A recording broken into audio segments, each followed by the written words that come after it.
এই যে আমি আমের ভর্তা খাচ্ছি গ্রামে। আপনারা কেউ খাবেন কিনা দেখেন, খেতে চাইলে চলে আসেন, আমার সাথে যোগ দিতে পারেন। দেখেই তো বোঝা যাচ্ছে কতটা ইয়াম্মি টেস্টি হয়েছে না?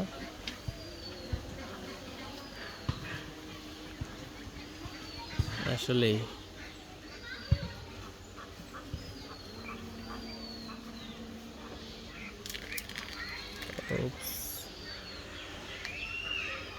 এই গরমের মধ্যে এই আমের ভর্তাটা অনেকটাই আরাম দেবে।